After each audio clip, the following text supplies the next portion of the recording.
Okay, well, thanks very much, Kyla. Thank you to the organizers for the invitation, and thanks all for tuning in. I mentioned this to Kyla already, but just to add a sense of jeopardy, there's a small chance my computer will crash in the middle of the talk. But if that happens, I have a backup computer ready to go. So I should be straight back if that happens. Okay, so I'll talk about some joint work with Benjamin Gammage on this Berglund-Hübsch mirror symmetry conjecture. And as the title suggests, this is still in progress, but I'd like to present the general strategy that we're trying to use. And hopefully by the end, I'll convince you that not only is it a reasonable strategy, but in some ways it's actually seems like really the right strategy to use. Okay, so let me begin. So let's start with an n by n matrix with non-negative integer entries. Of course, being highfalutin mathematicians, we like to think of a matrix as a linear map or a bilinear form or something. But here I really just want to think of it as an array of numbers. So I can use this array of numbers to encode a polynomial in this slightly funny way. So what am I doing? I want a polynomial in n variables, and it has n monomials. And the first monomial will be a product of the variables, but the exponent of the jth variable will be the jth entry in the first row of my matrix. And the second monomial will be from the second row, the third monomial will be the third row of the matrix, and so on. So I'm just using the rows of my matrix to determine the exponents in the monomials. Of course, there's no reason why I dealt with the rows and the columns that way around. I could have switched the roles of the rows and columns and get some other polynomial that I call w check. And I'll call these mirror variables xi check, just so we keep clear which side things are on. And of course, these things are related by transposing the matrix, and so we call the polynomials Berglund-Hübsch transposes of each other. Okay, well, that seems like a very kind of childish, silly thing to do. But the proposal of Berglund and Hübsch from the 90s is that if you look at the Landau-Ginzburg models associated to these polynomials, then they should actually be mirror to each other, assuming these polynomials are what's called invertible. So remember, the Landau-Ginzburg model is supposed to be telling you something about the geometry of the singularity. So really, it's the singularities of these polynomials that we care about. What does this invertibility mean? Well, we want both of the polynomials to have isolated singularities at the origin. We want them both to be quasi-homogeneous or weighted homogeneous. So you can give each variable positive weights such that each monomial has the same total weight. And then finally, the reason for this invertibility name is that we want the determinant of the matrix to be non-zero. And you'll see later that we're going to invert the matrix. So it's really important that this is true. And the invertibility of the matrix says something like the weights of this quasi-homogeneity are unique. Okay, so that's this invertible polynomials, and the general proposal, these transpose polynomials should be mirrored to each other. Let me now give you a bunch of examples of these invertible polynomials, just so you can convince yourself that these are something familiar. So the simplest thing you could do is just take a diagonal matrix.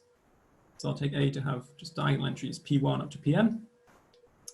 And then the associated polynomial, of course, is just, you just add up the variables, each with exponent Pi. So this is called a Fermat or Briscoe-Found polynomial. And of course, this matrix is symmetric. So the transpose polynomial is in, well, it's in a sense the same polynomial. Of course, I'm using different variables, but it's obviously an equivalent singularity.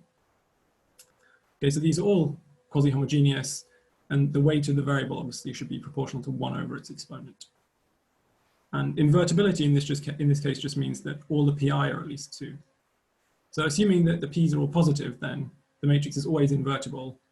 They're always quasi-homogeneous. The only issue is there a singularity at the origin?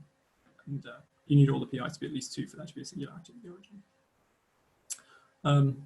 Okay, so this includes the an singularity. I'm calling it the ak singularity because I'm already using n for the dimension. So really, this is the important term. Then I'm just adding on all these extra quadratic terms to stabilize to bring it up to dimension n. So that's the AK singularity. It also includes the E6 and the E8 singularities. Again, I've just added on a bunch of quadratic terms to stabilize and bring it up to the correct dimension. Okay, so that's the Fermat or Briscoe-Found polynomial. Another thing you could do is what's called a chain polynomial, where you take a diagonal matrix, the same diagonal matrix we had before, but add a bunch of ones on the superdiagonal. So now, what does your polynomial look like? Well, it looks like this. And why is it called chain? Well, you can imagine thinking this monomial here is sort of chaining x1 to x2. This one is chaining x2 to x3, and so on. This last one is chaining x minus 1 to xn. So all the variables get changed to the adjacent ones. But now the transpose polynomial is in general not the same thing. It's not an equivalent singularity. Okay, so special cases of this chain polynomial, you get the dk singularity and also the E7 singularity. And yeah, another thing you could do is take the chain polynomial we just had, but add an extra 1 in the matrix in the bottom corner. So this is called a loop polynomial. The reason being that, again, we have x1 chained to x2, x2 chained to x3, xn minus 1 chained to xn, but now xn is chained back to x1. So the variables are now sort of arranged in a loop. And that's what the transpose polynomial looks like. And in fact, the theorem of Kreutzer and Skark that every invertible polynomial can be built from these 3 types. So you can take a bunch of Brieskorn-Found polynomials, a bunch of chain polynomials, and a bunch of loop polynomials, add them together, and by doing that, you can build any invertible polynomial. When I say Tom Sebastiani sum, I just mean that you take a bunch of polynomials in disjoint sets of variables and add them together in a completely uncoupled way. Okay, so that's the building blocks for invertible polynomials. Let me just mention one more situation where these things occur in nature, since this is directly related to mirror symmetry, and that's strange duality. So Arnold was studying these exceptional unimodal singularities, and he discovered that they came in pairs. So associated to these singularities in 3 variables, these triples of numbers here and here, these are called the Gabrielov and Dolgachev numbers. And he noticed that these singularities come in pairs, such that the Gabrielov numbers of one are the same as the Dolgachev numbers of the other, and vice versa. So there's this duality that he called strange duality. And this also extends to these exceptional bimodal singularities. The modern perspective is that this is some kind of decategorification of homological mirror symmetry. So we expect these polynomials to be mirror to each other, and then you should be able to extract these numerical invariants from homological mirror symmetry. Okay, so this has been studied by Eberling and Takahashi, and I took these tables from one of their papers. Okay, well, having said all of that preamble, I can now tell you what the actual conjecture is, the homological form of Berglund-Hübsch mirror symmetry. So this appears in various places. In some form, it appears in the paper of Takahashi, and then in Futaki and Ueda. I learned it from a paper of Leckerli and Ueda. So the conjecture is, if I give you a pair of these invertible polynomials that are related by this Berglund-Hübsch transpose operation, then there's a quasi-equivalence between these 2 categories. So on the A side, we have this Fukaya-Seidel category of W check. And then on the B side, we have this thing, which is gamma equivariant matrix factorisations of W. So this is supposed to be somehow the algebraic geometry of the singularity of W. And this is the symplectic topology of the singularity of W check. So I will tell you more what these categories are, in fact, right now. So this gamma is what's called the maximal diagonal symmetry group of W. So W is a function from Cn to C, and so we can take the n+1 torus and act on the domain and the codomain. And this maximal diagonal symmetry group is supposed to be those elements in the n+1 torus whose action is sort of intertwined with W in this way. So we act on the domain by the first n entries, and that's equivalent to acting by the last entry on the codomain. Right, so if you just project this group onto the last entry Tn+1, that's a surjective map onto C star. And in fact, this group is just a finite extension of C star. So if you like, you can think of it just as C star, but there's some finite extension piece going on as well. Okay, so this group acts on Cn in an obvious way. We can just forget the Tn+1, and then it just acts on Cn in this way. And by the way we defined it, the action preserves W just up to this rescaling. And because of this fact, it makes sense to talk about a matrix factorization of W being equivariant with respect to this group action. Let me say precisely what that means. So an ordinary matrix factorization of W would be a two-periodic complex where the differential squares to multiplication by W. So you'd have some vector bundle on Cn, E0, and then that would map to E1, which would map back to E0, so delta, and delta squared would be equal to multiplication by W. So that would be a standard non-equivariant matrix factorization. To pass to the equivariant world, well, of course, we want our vector bundles to be equivariant vector bundles. But now, in order to make delta squared be multiplication by W, you have to be a bit careful because W transforms in a non-trivial way under the group action. So you can't have two periodicity. That's just inconsistent with this condition. What you really need is you need that when you go up by 2 in the grading, you twist EI by this character, which is the character describing how W transforms. And then it makes sense to write down this equation that delta squared is just tensoring with W. And W transforms in this character. Explicitly, the character's projection onto the last entry, which we saw on the previous slide. Okay. Are there any questions so far?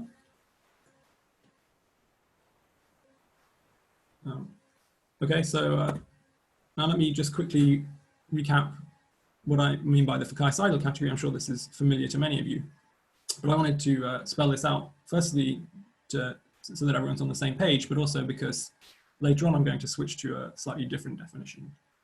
So this is the definition in the spirit of Seidel.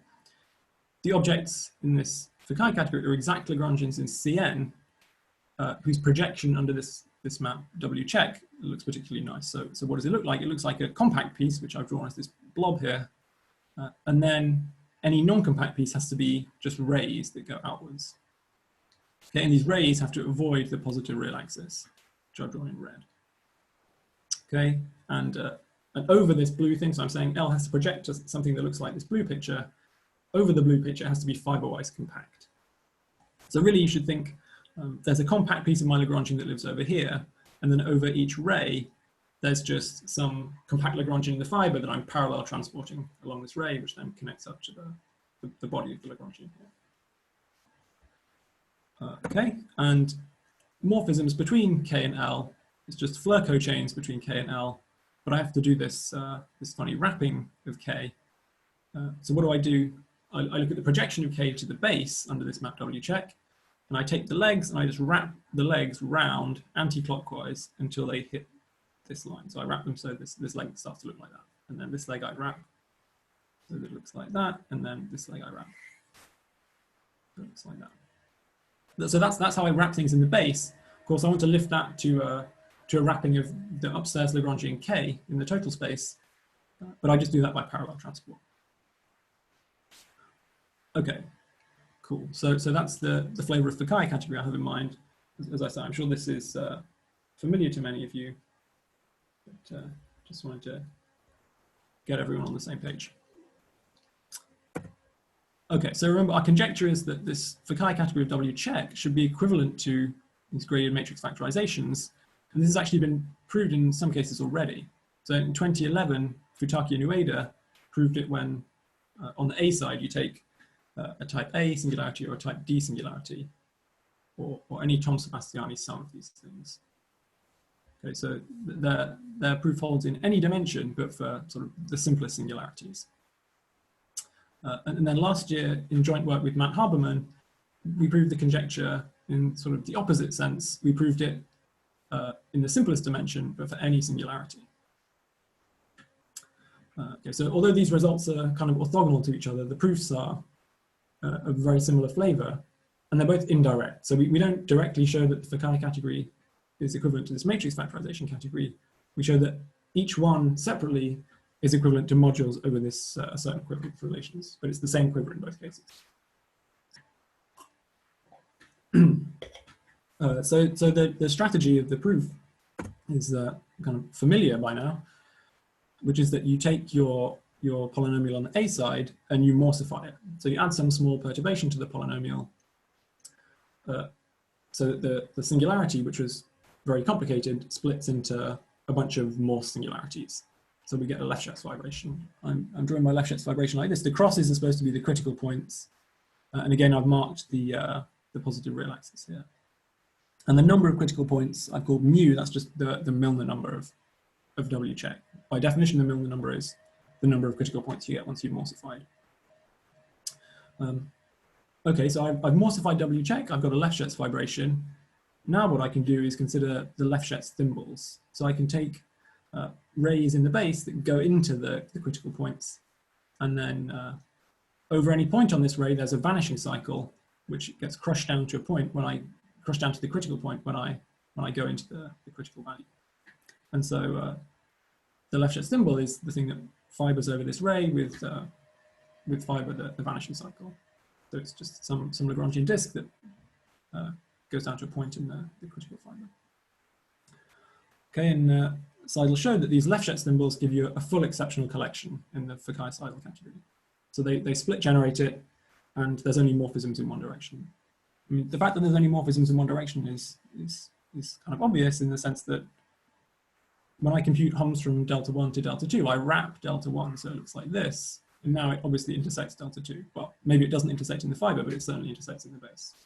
But if I compute hums from delta 2 to delta 1, I wrap delta 2, and now it definitely doesn't intersect delta 1. So the fact that these are directed is not so hard, but the fact that they generate is pretty non-trivial. And yeah, moreover, you can compute the morphisms between these things purely in the fiber.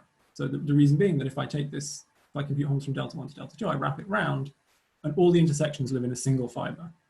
Basically, I just get the intersection of two vanishing cycles in a fiber, and I can just do Floer theory in the fiber itself. And that computes the morphisms in the total space. Okay, so we found ourselves a full exceptional collection in the Fukaya category. The morphisms will be described by some quiver with relations. All we need to do now is find a full exceptional collection in the matrix factorization category and show that its morphisms are given by the same quiver. Right, then we can just embed this quiver category into both sides and its equivalence. Okay, so this is a powerful approach, and obviously it's been used in many other cases as well, but it has a few disadvantages, especially in this situation. So perhaps the most obvious is that neither of the two categories we're looking at has a natural or canonical full exceptional collection. Right, on the A side, we had to pick a morphification to get these Lefschetz thimbles. There was no canonical way to do that. Likewise, on the matrix factorization side, there's no canonical exceptional collection in the matrix factorization category.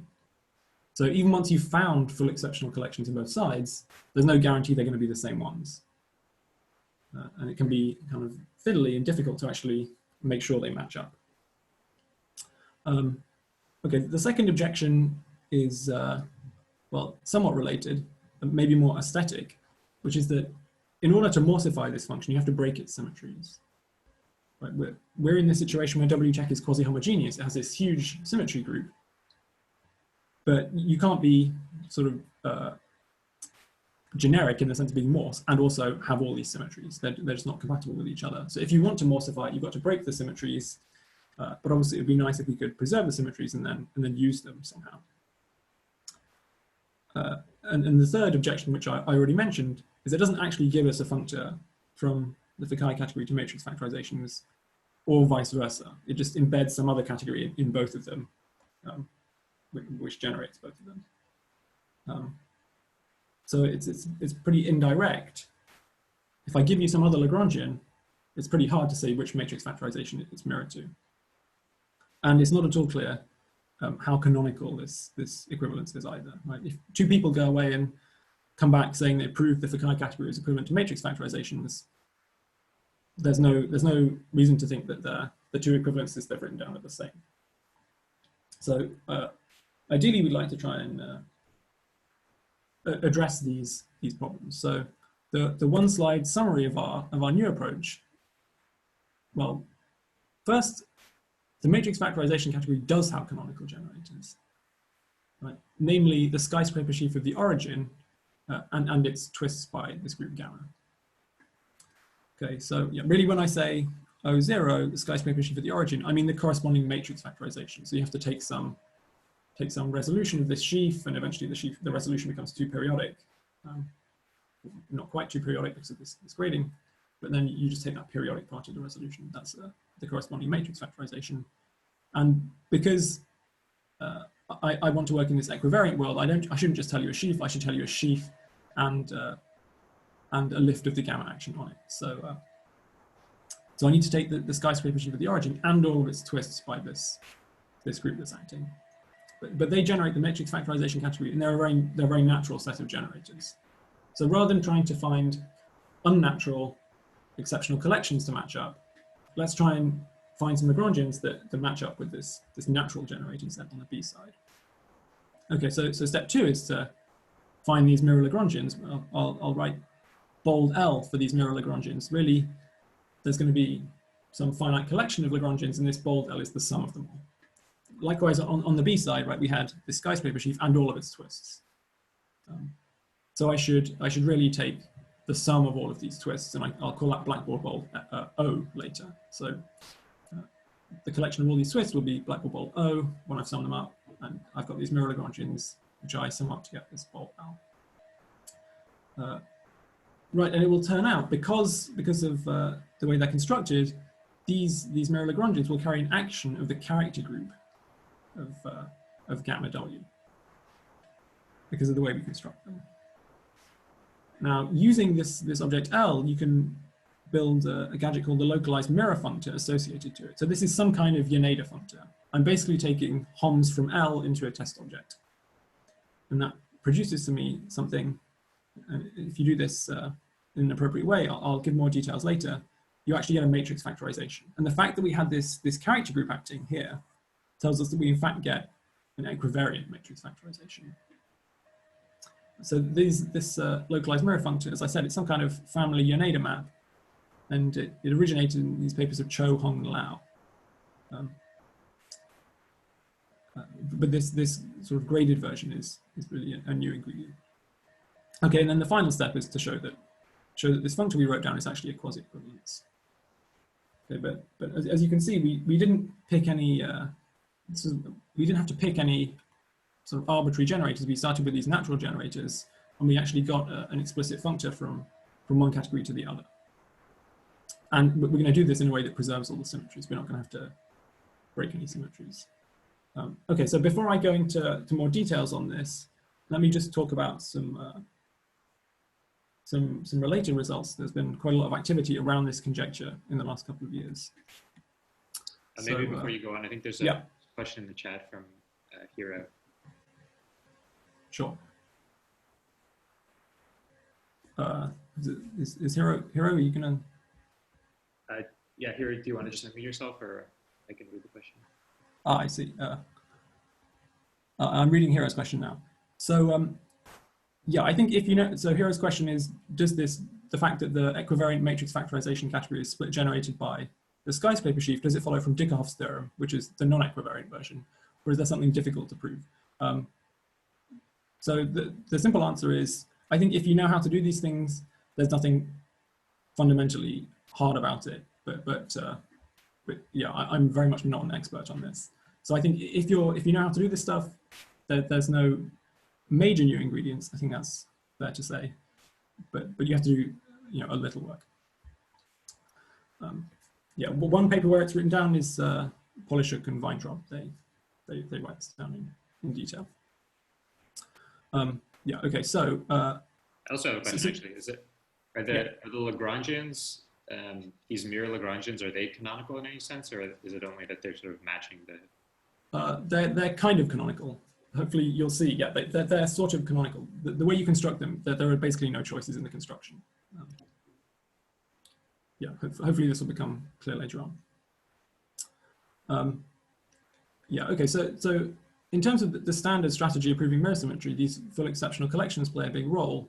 And I guess algebraic geometers in general like constructing exceptional collections in derived categories. So there's been lots of activity on the B side, finding full exceptional collections in these matrix factorization categories. So Hirano and Uchi did it for chain polynomials, and not only did they find a full exceptional collection, it's actually a strong full exceptional collection, and they worked out the quiver with relations describing its morphisms. And then shortly afterwards, Aramaki and Takahashi gave another full exceptional collection for chain polynomials, but with a particular inspiration in mind, which is this work of Orlik and Randell in the 70s. So Orlik and Randell were, I guess we would say they're working on the A side, but probably this was before people used words like A side or B side. So they were working with the Milnor fiber, and they wrote down a nice basis for the middle homology of the Milnor fiber that's supposed to be mirror to the chain polynomial. And they wrote down this basis and made some conjectures about it. The exceptional collection constructed by Aramaki and Takahashi is supposed to be mirror to this basis, right? So a basis of the middle homology of the Milnor fiber, you should think corresponds to some basis of vanishing cycles. You can turn these vanishing cycles into Lefschetz symbols, which gives you a full exceptional collection on the A side. And Aramaki and Takahashi constructed one on the B side that's supposed to be mirror. And it matches up with the Euler pairing on the Grothendieck group in this basis. So this exceptional collection gives you a basis for the Grothendieck group. They compute the Euler pairing on the Grothendieck group in this basis, and it matches up with the intersection pairing computed by Orlik and Randell. Okay, and then in a similar vein, Kravitz constructed more full exceptional collections. Again, they were strong full exceptional collections, now for all invertible polynomials, but in low dimensions. So he goes up to dimension 3. But again, he computes the quivers. And most recently, in fact, earlier this year, Favero, Kaplan, and Kelly proved the existence of a full exceptional collection in this equivariant matrix factorization category for all invertible polynomials. And moreover, it has the expected size, right? So we expect the size to be the Milnor number of the mirror, the Milnor number of the transpose polynomial, right? Because under mirror symmetry, this exceptional collection should correspond to some basis of Lefschetz symbols, and the number of Lefschetz symbols is the Milnor number. Okay, so that was lots of activity on the B side, constructing exceptional collections. On the A side, Umut computed the monodromy around the singularity of the chain polynomial and proved that it matched up with the conjecture of Orlik and Randell. So this, again, following this work of Orlik and Randell, and if you combine his work with the paper of Aramaki and Takahashi, it proves this homological mirror symmetry, this homological Berglund-Hübsch mirror symmetry for the chain polynomials, but only at the level of the Grothendieck group and the Euler pair. So the Grothendieck groups and the Euler pairings match up with the chain polynomial, for chain polynomials. Okay, and then finally, some work directly on mirror symmetry. Leckley and Ueda really extended the scope of these Berglund-Hübsch mirror symmetry conjectures. In particular, they were interested in studying the Milnor fiber. So we're studying the Fukaya-Seidel category of W check. You could also just study the Milnor fiber itself. So they wrote down a conjecture for the wrapped Fukaya category of the Milnor fiber, and they said it should be this equivariant matrix factorization category. So it looks very similar to what we had before. The differences are they've added an extra variable. So before we just had n variables, and they took the polynomial w, but then added this extra monomial, which was the sum of all the variables. This was the conjecture they made, and they proved this in various cases. So in their original paper, they prove it for one example. They prove it is this Milnor fiber, and then subsequently they have a new paper where they prove it for all ADE singularities as well. Okay, that was the wrapped category of the Milnor fiber. They also give a conjecture for the compact category of the Milnor fiber, and this conjecture for the compact category was proved by Matt Haberman again earlier this year in dimension 2. So this was for 2 variables, but the Milnor fiber is then 1 dimension. So the Milnor fiber here is a Riemann surface. Okay, so that was just a summary of the recent work that I wanted to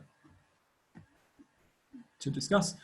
Let me now go back to our new approach, and I'll spend the rest of the time talking a bit more about our new proposal. So I will try and explain to you in some detail how these Lagrangians are constructed that are supposed to be mirrored to the skyscraper sheaf. And then I will talk a bit about this localized mirror functor and in particular, this new graded version that's sort of critical to what we're doing. Okay. Well, let me begin by just seeing how you can heuristically justify this Berglund-Hübsch picture. Of course, the kind of baby version of mirror symmetry is the starting point of everything is that C star is mirrored to C star, and C star to the n is mirrored to C star to the n. So now if we take the C star to the n and partially compactify to C star to C to the n, on the other side, on the mirror, that should correspond to turning on a potential. And we turn on this linear potential. That corresponds to just compactifying up. So if we took the Fukaya category of this thing, we get 0. If we took matrix factorizations of this thing, we get 0 because this function has no critical points. But on the other hand, if we take dB co of this thing, we get an interesting category. And if we take the partially wrapped Fukaya category of this thing, we also get an interesting category. And we'll discuss this more later. Okay, we didn't want this potential. We wanted the potential W check. You can get the potential W check by actually passing to some cover, by replacing each of these yi's with some product of xj's. And again, I'll go into this more in a second, but this passing to a cover on the mirror corresponds to quotienting by the deck group. So I've called the deck group G bar. Again, I will talk more about exactly what this group is later. But, the general story should be that passing to a cover corresponds to quotienting by the deck group. And now we're going to compactify again, but this time on the other side. So we take this thing and we compactify the C star to the n to C to the n, and that should correspond to turning on a potential on the other side. Previously, we turned on the linear potential to compactify C star to the n to Cn. Now, because we've got this, this quotient happening, we don't just turn on a linear potential, we have to turn on some polynomial. And in fact, if you stare at it, you can convince yourself that the right polynomial is actually precisely W. So heuristically, just by following general mirror symmetry principles, you can arrive at this vague Berglund-Hübsch story. What we want to understand is the origin, the skyscraper sheaf of the origin as an object in this category, matrix factorizations here. But of course, that should come from the skyscraper sheaf of the origin here, which should in turn come from the skyscraper sheaf of the origin here. So we're going to really focus on this line for a while. See where the skyscraper sheaf of the origin comes from, which Lagrangian on the right-hand side gives you the origin on the left-hand side, then see what happens when you pass this cover and so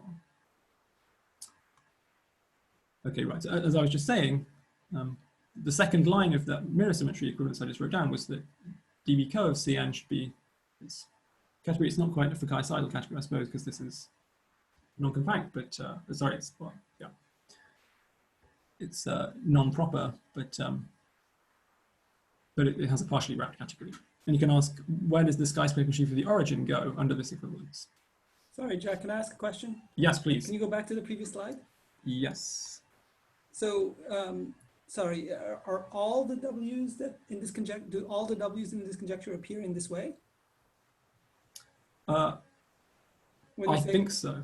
Yeah, I think, yeah, this is, yeah, if you believe this general kind of hand wavy picture. Yeah, I was not, I'm not asking about like how to each step of the proof. I'm just saying kind of heuristically this will apply. You don't have, then that means you don't have to go anymore through some kind of decomposition into types or this. Right, exactly. Yeah. Okay. Yeah. So another feature of our approach is that we don't have to go via this classification of the singularities. Yeah. Great. Thanks. Yeah. Okay. So. We want to see which Lagrangian the origin corresponds to. In the one-dimensional case, it's fairly straightforward. So this disk is supposed to be a picture of C, and the blue blob is the skyscraper sheaf of the origin. And the X algebra of the origin is just an exterior algebra on a single degree 1 generator that I'm calling B. On the other side, I've drawn the annulus in black. This annulus is supposed to be C star. And my potential is now just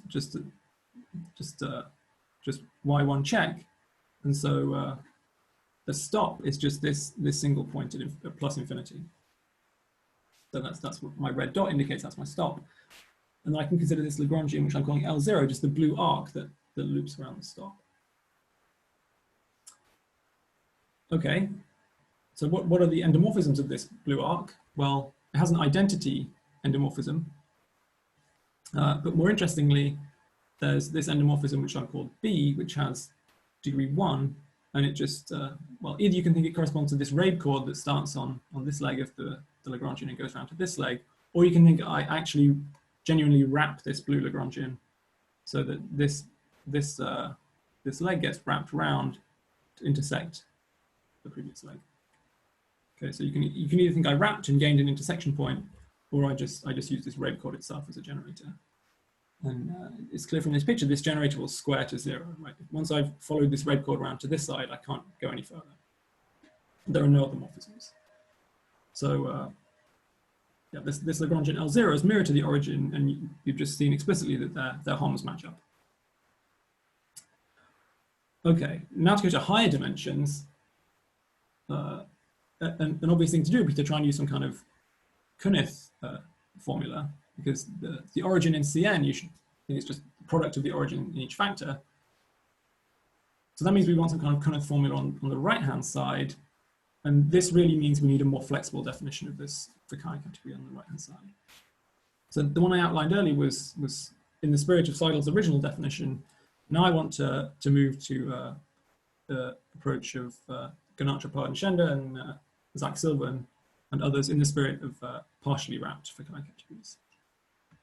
Let me just briefly recap what's going on here. So again, our objects are exact Lagrangians in Cn, but now instead of looking at how they project to the base and saying it has to be this compact piece plus some rays, now I just want to say it has some cylindrical ends, and the boundaries of these cylindrical ends at infinity have to be disjoint from this sort of Milnor fiber at infinity. So that's the counterpart of the condition I had before, that my rays had to be disjoint from the positive real axis. Okay, but importantly, my Lagrangians can now be fiber-wise non-compact. They don't have to be compact in the fibers of W check. And this is crucial for what we want to do, because when you start taking these product Lagrangians, they immediately become non-compact in the fibers. It's really important to be able to do this. And just to give you one example of how you can construct these Lagrangians, again, I've drawn C, but now I'm thinking of Cn fibering over this by the map W check. The fiber over this red dot is supposed to be the Milnor fiber at infinity, which is my stop. What I can do is take a nearby Milnor fiber and take some Lagrangian F in that fiber, and then parallel transport it around some blue arc, and that gives me some object in this slightly larger version of the Fukaya category. So that's, you could write L is cup F. This cup functor takes a Lagrangian in the fiber, transports it around this cup-shaped arc, gives you a Lagrangian in the total space. So this L0 that I had before, you could think that's just the cup functor applied to a point. But yeah, just as an example of how L could be fiber-wise non-compact, this Lagrangian F that we started with could be non-compact in the Milnor fiber. Then of course, this parallel transported thing L would be fiber-wise non-compact. And what are the morphisms? Well, the morphisms are now described as the wrapped Floer cochains from K to L. But the wrapping is now happening in this boundary to infinity of the total space, but stopped at this Milnor fiber at infinity. So that's the equivalent of doing this wrapping in the base, but stopping when you hit the positive real axis.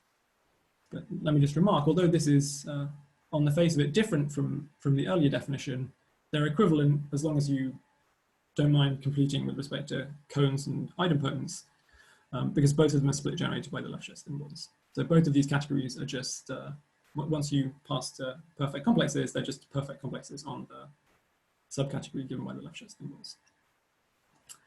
Okay, and importantly for us, Gammage and Schender proved a Kunith theorem for this flavor of partially wrapped Fukaya category. Okay, so back to our story. We're trying to construct the mirror to the origin in Cn. We saw what it was in C. It was this blue arc here in this picture. So we want to follow this mirror equivalence over here to C star to the end with this linear potential. And it's not so hard to check that actually this Fukaya category is equivalent to the Fukaya category of this product of just one copy of C star with a linear potential. There's a way of taking products of these things, and these two things have equivalent Fukaya categories. And inside this product, there's an obvious product Lagrangian. And their Kunath theorem tells you that the endomorphisms of this product Lagrangian are exactly exterior algebra on n generators, which matches the endomorphisms of the origin. And in fact, this Lagrangian is mirrored to the origin once you chase this through. And yeah, I think maybe I mentioned this before. These generators have degree 1. I should tell you which grading I've chosen on my total space C star to the n. So grading is supposed to be the square of a holomorphic volume form, more or less. And so I'm taking kind of this, what you might call the standard one on C star to the n. So dy1 over y1, wedge, blah, blah, blah, dy over yn, all squared. Okay. So that was what happens for the linear potential. Remember, we now want to pass to this more complicated potential W check. And we do that by passing to a cover. So this was the new potential we want. And you can see if we want to match this up with the linear potential, our covering map has to be defined in exactly this way. And the fact that this is a covering map comes from the fact that A is invertible. And so this is how our covering map is defined. And so what's the det group? Well, all I can do is rotate the phases of the x's by some e to the I thetas, and then this vector of thetas has to satisfy this condition. I mean, there's nothing deep going on here. This is just some trivial piece of linear algebra. And then some more trivial linear algebra tells you this group is in fact isomorphic to G modulo this character chi W. So remember, gamma W is our big group of symmetries of W. We want to end up with gamma equivariant matrix factorizations, and G was its character group. And chi was this particular character that projects to the last one. So we're taking, this det group is the character group of our symmetry group modulo this particular character. And this is what I'm calling G bar. This is some finite group. So yeah, basically because gamma was a finite extension of C star, this character group is an extension of a finite group by Z, and we're quotienting out the Z. We're left with a finite piece.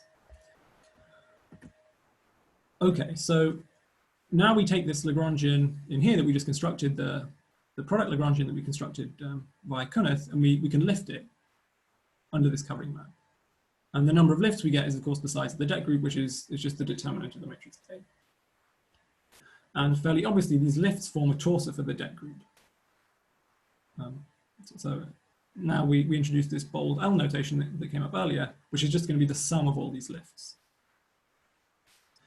My claim now is that the endomorphisms of L have a nice description as a quiver algebra on the torus. And you should think it's the kind of the Clifford torus that lives in here, the product of the unit circles inside here. So let me now explain how this works. I'll do it in an example. So I'm taking the matrix, well, this 2 by 2 matrix, 2, 1, 0, 2.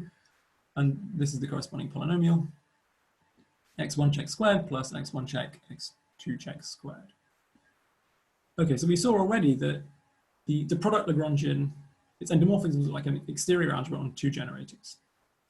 Now, maybe this looks like just a stupidly complicated way of writing the exterior algebra, but you can view it as a quiver algebra on the torus where you have a single vertex and you have 2 arrows that loop around a basis for H1 of the torus.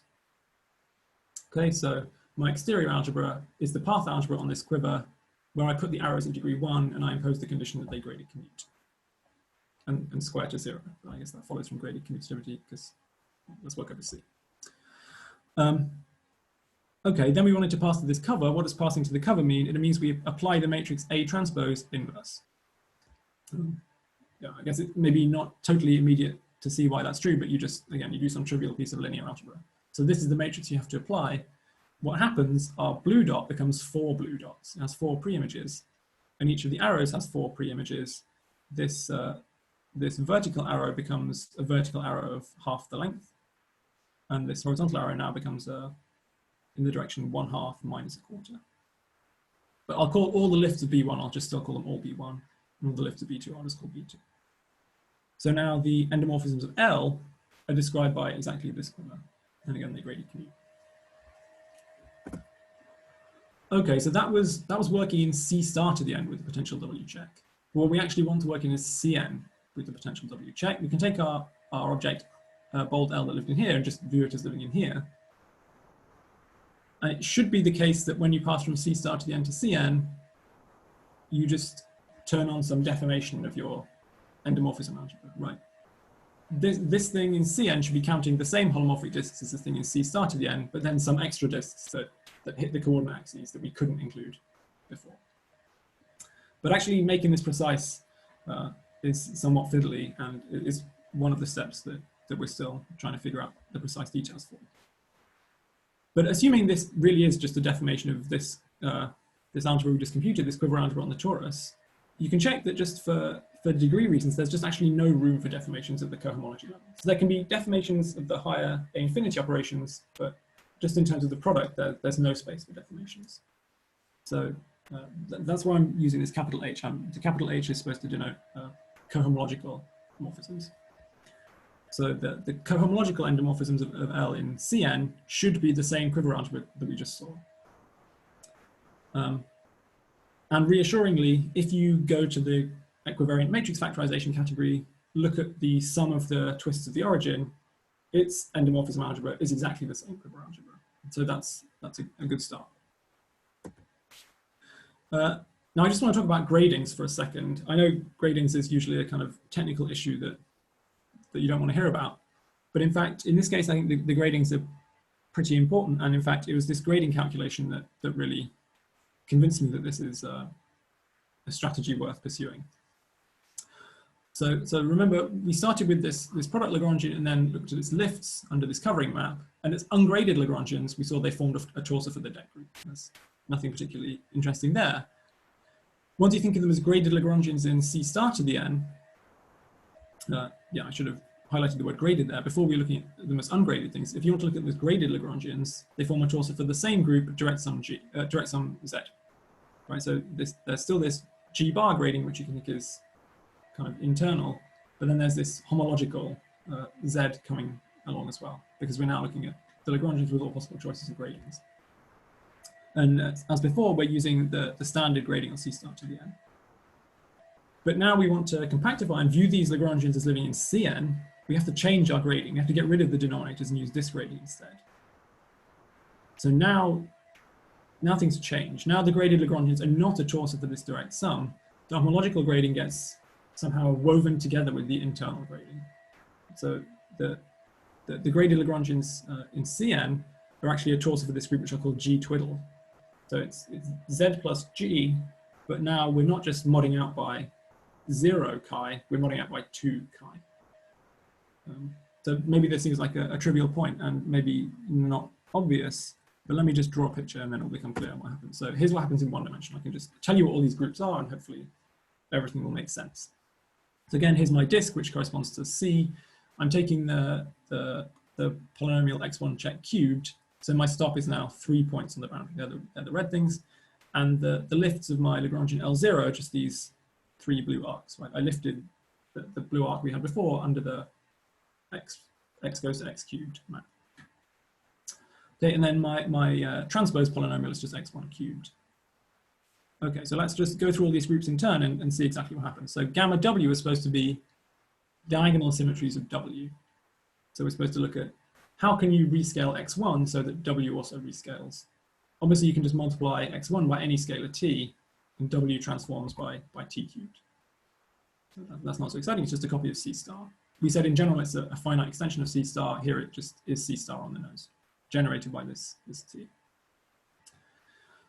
Okay, then the group G was supposed to be the character group of gamma W, and fairly obviously the character group is generated by projection to T. So I'll call that sigma, and that's just a copy of Z. Familiar fact that the character group of C star is just Z. Now what's chi W? Chi W is supposed to be the character under which W transforms. So if you scale x by t, W transforms by t cubed. So chi W, this character is just sigma cubed. So moving on to the next group, G bar was supposed to be G mod this character. So sigma mod sigma cubed, it's just a Z mod 3. So here now things start to look nice. These 3 arcs are naturally a torso for Z mod 3. And the element sigma, this character, is just actually by moving them around. So you start with this one, move it around to this one, which gets moved around to this one, and then back to where we go. So as ungraded Lagrangians, they're a torso for Z mod 3. But now let's look more carefully what happens to the grading. right? We take this Lagrangian, we drag it round to here, then we drag it round to here, and then we drag it back to where we started. So what happened? The phase has increased by 2 pi. So the squared phase has increased by 4 pi, and that corresponds to a grading shift of -2. Let me say that again. We took this, this Lagrangian disk, that viewed as a graded Lagrangian, dragged it around the circle, which was acting by sigma cubed. The phase increased by 4 pi, which means the gradient got shifted down by 2. So in other words, sigma cubed is acting by -2, which is why we get exactly this quotient here, which is why I had on the previous slide. The homological grading is woven together with the internal grading in this way. And I think this n equals 1 picture hopefully makes it plausible why that should be true. Okay, so just to sort of summarize everything I just said, as graded Lagrangians in Cn, the lifts of these product Lagrangians form a torsor for this funny group G twiddle. But the important consequence of this, well, first the endomorphisms of this object L bar, a bold L, which is the sum of all these lifts, the endomorphisms become G twiddle graded.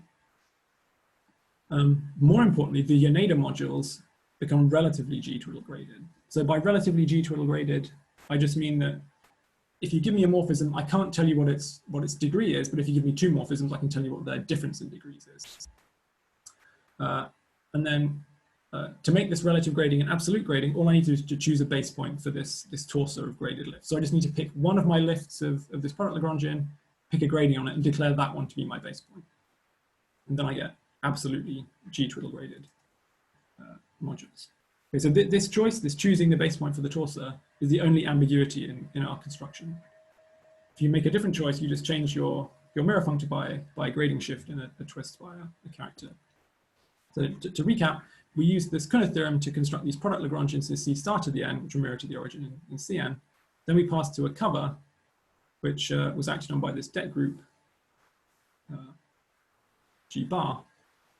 And then by singling out one of these graded lifts, the Yoneda modules become G twiddle graded. So you might think, what does that have to do with anything? But let's just go back to the world of graded matrix equivariant matrix factorizations and see where this grading comes into play. So before we said that equivariant matrix factorizations were these sequences of equivariant vector bundles. It's a kind of standard trick that you can turn equivariants into grading by the character group. So we can rewrite our picture like this. Instead of working with equivariant vector bundles, we can work with G-graded vector bundles, where G is this character group.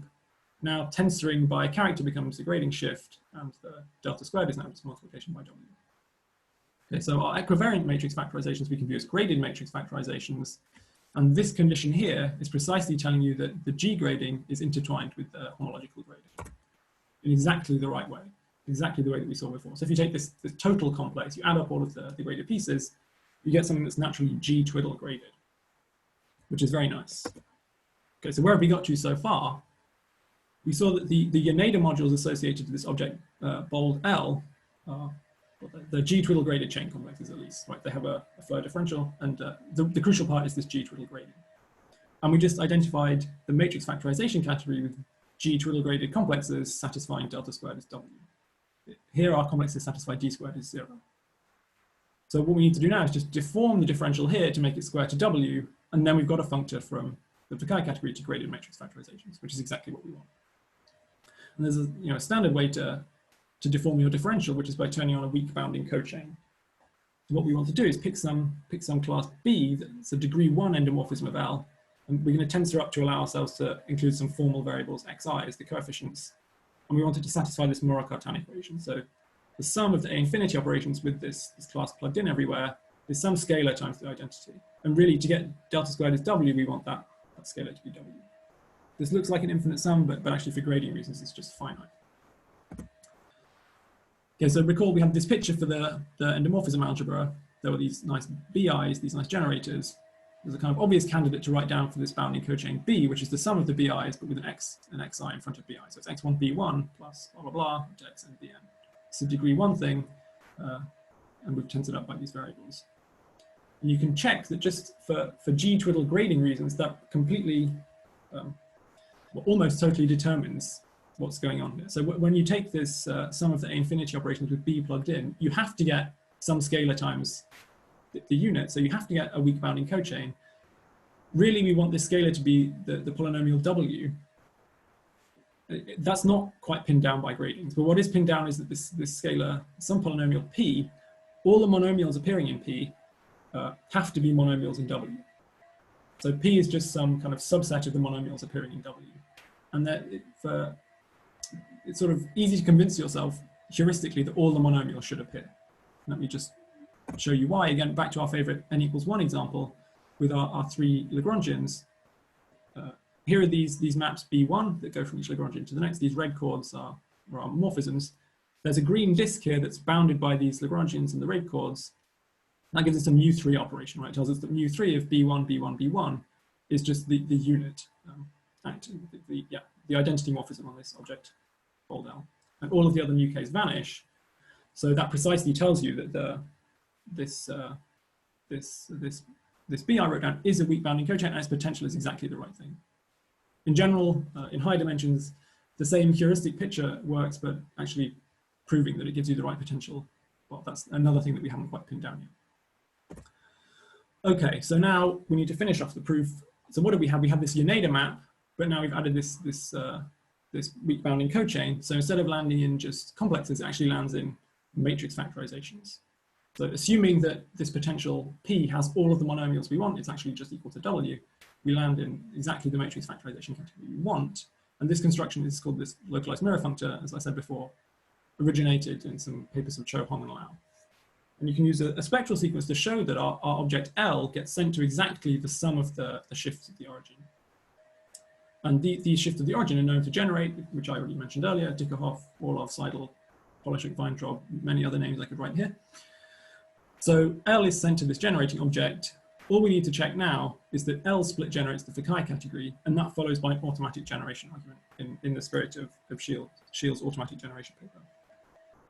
So that's the summary of our approach. The two things that we're left to check, well, firstly, that this endomorphisms of L in Cn match up with what they do in C star to the n. So check that this cohomological endomorphism algebra is exactly this quiver algebra that we expect it should be. And as I mentioned earlier, this would follow if we knew the morphisms in Cn were just a deformation of what they are in C star to the n. And the other thing to check is that this curvature potential term P, which I said is a sum of the monomials appearing in W. We need to check that it contains all of them. But again, this would follow from some Hochschild homology computation if somehow we knew that L split generated the Fukaya category by some other means. So here I said we use some automatic generation. If we had some more direct argument that L generates, then we could deduce this potential. So just as a final thought, let me just give some geometric intuition for what this object bold L with this bounding cochain B is. So turning on a weak bounding cochain is like taking a mapping cone of the object with itself, right? We took this morphism from the object to itself, and we're kind of taking some kind of mapping cone type thing on that. Mapping cones are supposed to correspond to surgeries on our Lagrangians. So what happens if we take our Lagrangian L and surgery it at this morphism B? What we get is a torus at infinity. So this is a nice heuristic picture that we get a torus at infinity, which is then mirror to the origin on the other side. And so just in this one-dimensional example again, take these blue arcs, surge this blue arc onto this one, following the red arc. And what do you get? You get this thing that's kind of a circle, but it's living at infinity in Cn. But anyway, I think that's a good place to stop. And yeah, thank you all for listening. Okay, thank you.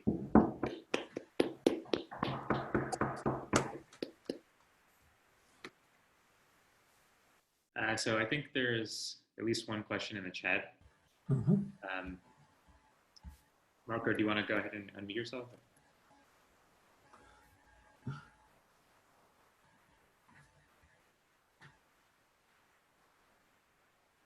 Okay, well, we can also just read back.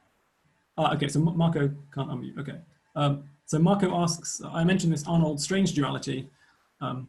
Marco says, how does one derive this from HMS? The simple answer to that is that I don't actually know.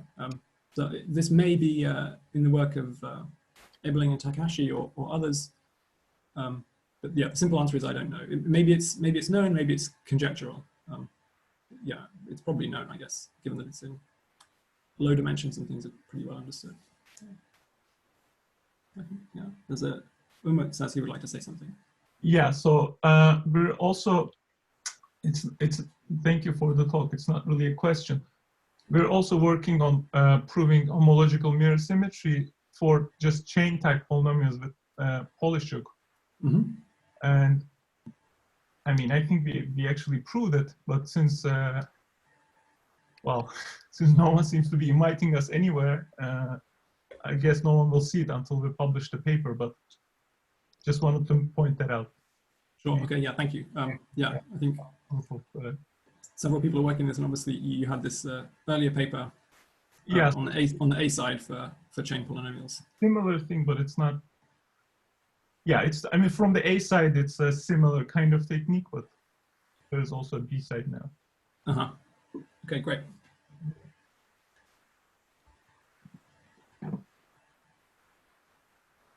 Anybody else? No.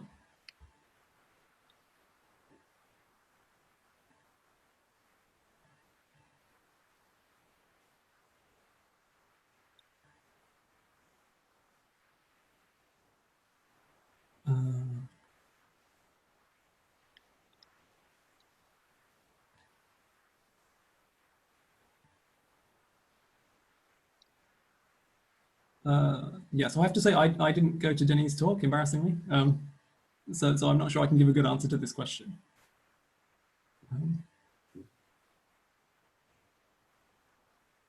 Yeah, the fact that the only monomials that can appear are the ones in W is a grading thing.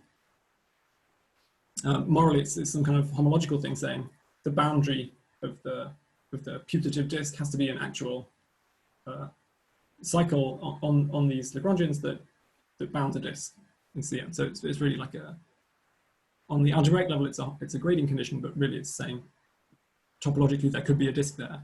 And the fact that there really is a disk there, yeah, it seems geometrically obvious, but I don't know how to prove it.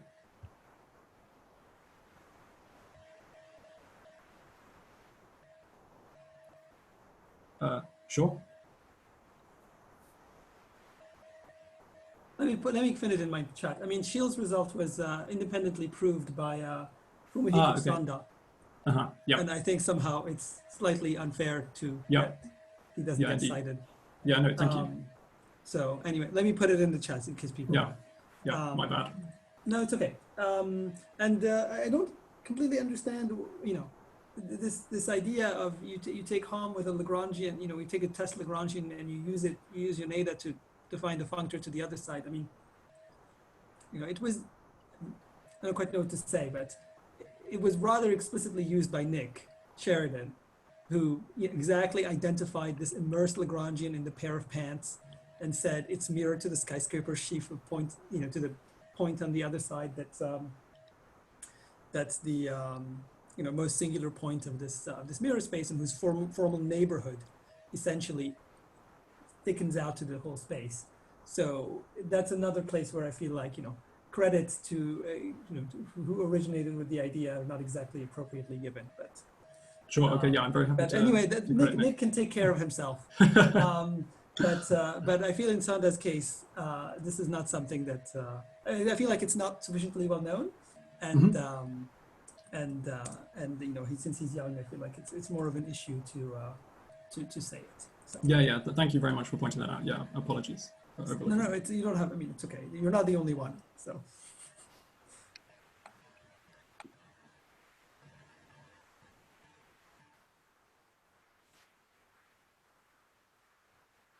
This is kind of maybe the same as Marco's question, but can you go back to the strange dualities slide for a second and just maybe say one sentence about what are the numerical quantities involved?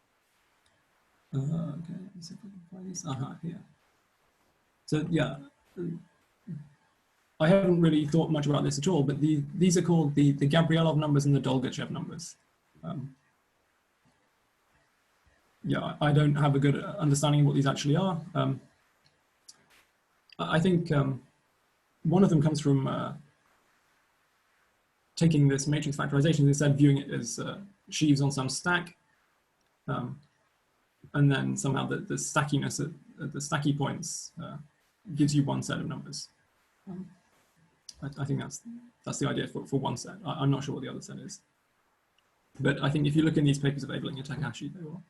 Yeah, so the other side is you can put the Dynkin diagram in a special tripod kind of form, and the lengths of the three legs of that quiver are those numbers.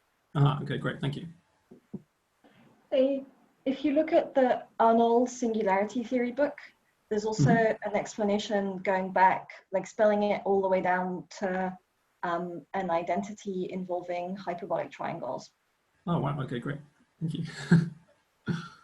But that's for B side. Yeah.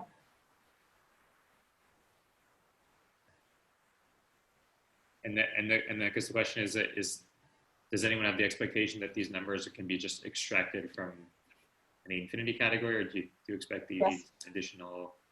Yes, absolutely. Data? No. You can extract them. Yeah.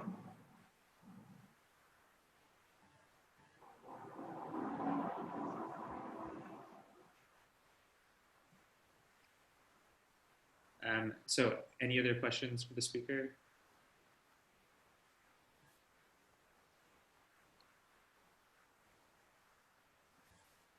Okay, so let's thank the speaker again, and then people can stick around for a little while if anyone wants to have an informal chat.